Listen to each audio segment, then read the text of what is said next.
Video. I'm going to be today talking about X-ray, and hopefully X-ray over here it's being very simply explained, and hopefully it'll give you guys a really great big picture and a great idea about this. Because X-ray machine looks like this, but what actually is occurring inside? Actually, what is coming inside is basically this. You can imagine some guy shooting a bullet, and a bullet is going to this metal cage, and it's basically metal wall, and this modern wall is going to be shooting out X-rays or rays, and it is all in a an insulated or isolated cage. So this is the main principle that is occurring. One thing I got this from Chemistry Stack Exchange, which is that before I dive into what is the X-ray, basically panic. So P as in positive, A as in anode, and that means positive is anode and negative is obviously cathode. So guys, this diagram here is going to now be translated over here. So what I mean, I'm going to have an energy source. I'm going to be giving it to one a cathode over here, which will shoot a bullet, or another word for bullet would be electron, and this electron would hit the metal wall, which is otherwise known as the anion, and all of this is in a insulated or in a vacuum. It's all in a vacuum, and then you produce X-rays. This X-rays will then go down to the patient. Imagine this bar over here being the patient, or in other words, I can maybe bring a patient. But if you guys imagine that that down here is the patient is lying here, that is going to be an X-ray machine for you guys. So guys, anatomy of the X-ray. What's going on in the anatomy of the X-ray? Basically, we are going to have high voltage over here, high voltage system over here, and this is going to be producing a cathode and then an anode, and this will allow the electron to flow from one part to the other part. And then what's going to happen is that these once it goes here, this is a filter, and this filter will then from this collision, then these X-rays are produced, and these X-rays will come into these filters.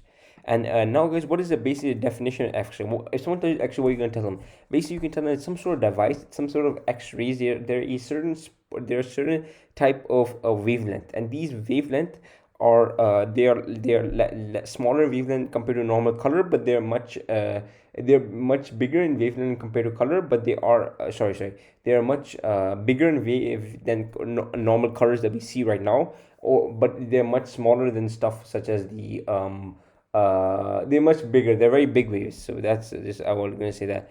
Basically, it's a vacuum tube, which I said this is a vacuum tube. It produces the X-rays, and X-rays are basically electronic wave. And like I said, there's going to be electrons. So from cathode to anode, we're getting electrons, and these electron waves are then, due to their kinetic energy, are converted into shorter UV lights or X-rays. They're basically converted. So what would we have over here? We have a cathode, and on the other side we have an anode. So the cathode is kind of like the filament. Filament means like a thread, and it basically means like anything that emits light. It really does emit. It really does send out or emits light. It throws out light, and the target is always the anode, and which kind of collects it.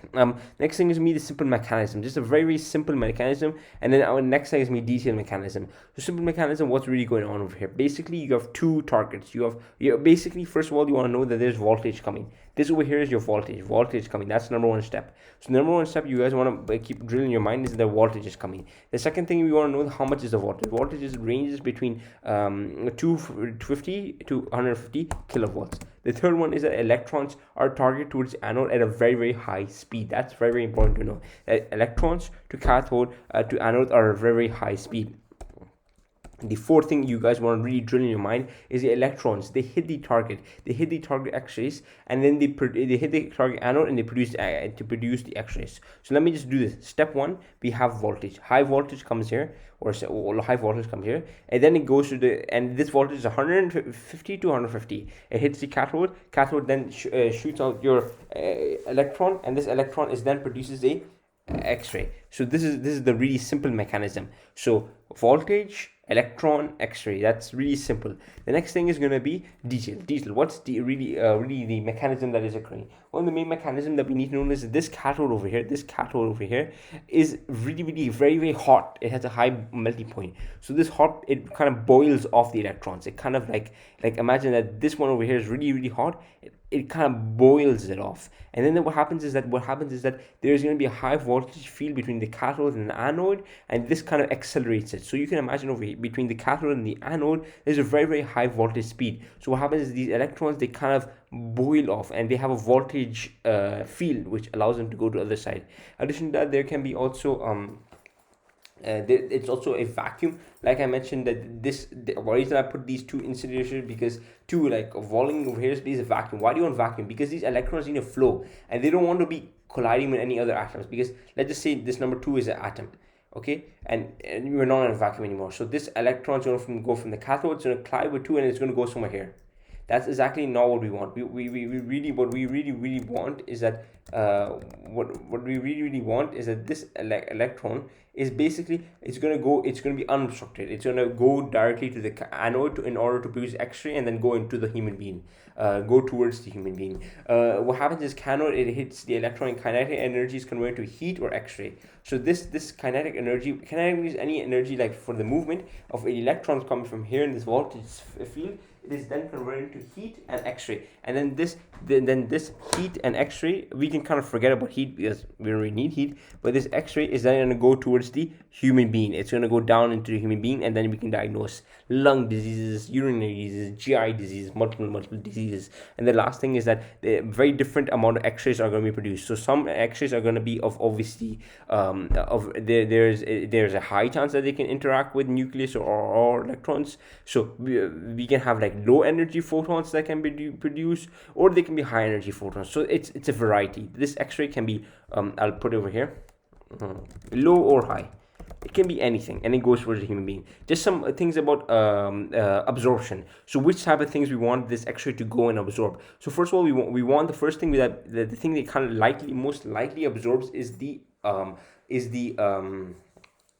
our like air. It really doesn't really absorb gases. It kind of makes it black. The second thing is going to be fats. Fat is like, it's very less.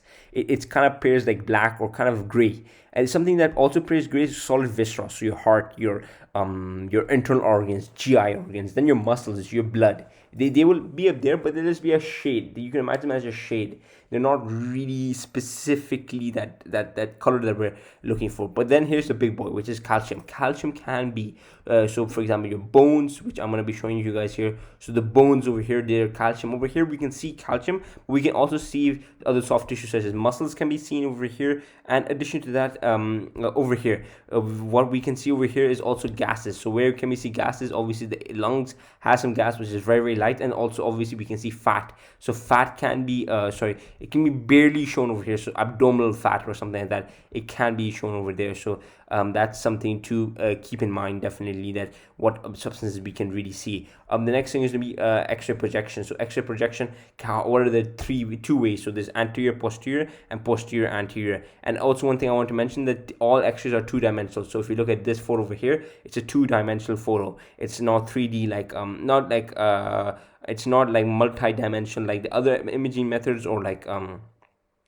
it's kind of just really focused two-dimensional imaging method. In addition to that, I want to be showing you how so I want to be showing you this over here is known as anterior, this over here is known as anterior posterior. So this one is this one. So what happens is your X-rays are generated here, or the X-ray generator, which is this machine over here, which the electron goes from a cathode to anode, produces that X-ray, then hits it can be low or high photon, hits the human being, and this is the anterior posterior. So you're going from the anterior portion of the human body to the posterior portion.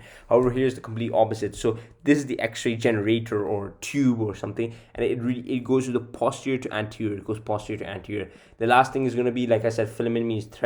This video I watched over here, I really recommend you guys to use it. And before I finish it off, I wanted to be asking you guys just a couple of questions, if you guys don't mind. So which substance is least absorbed? So maybe you guys can tell me the answer. The answer is going to be gases, so air. Which substance is secondly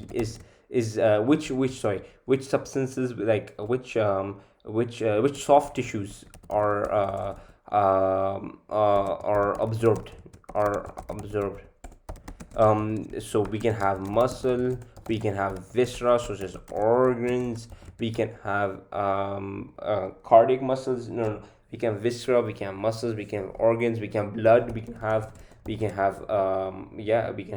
lot of viscera. Addition to that, guys, I want to ask you guys one more question, is that what are the two types of X-rays?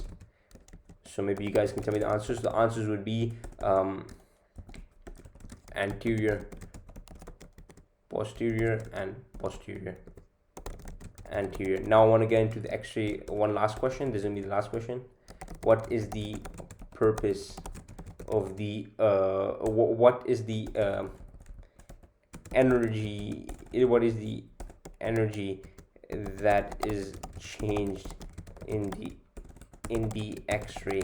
So what do you guys think the answer is?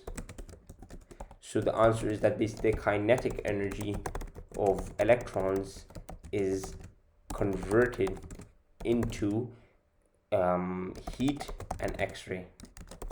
So guys, thank you guys for watching. I want to leave you guys with four main things. What is an X-ray? Basically, X-ray is anything that is produced in a vacuum tube, and it is used for diagnosis.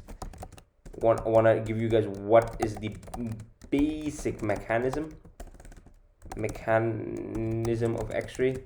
Basic mechanism X-ray, please tell me. So yes, so cathode to anode, electrons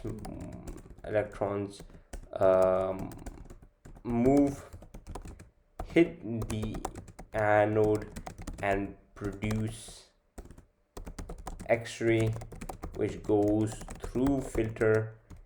Everything occurs in the vacuum of the tube.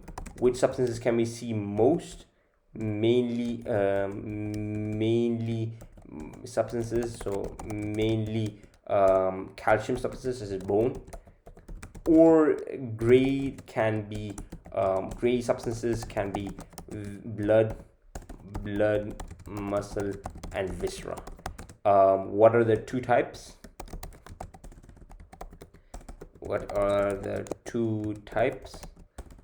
Well, the answer is anterior, posterior, and posterior, anterior. Well, guys, this is my presentation. If you guys have any question, please let me know down below, guys.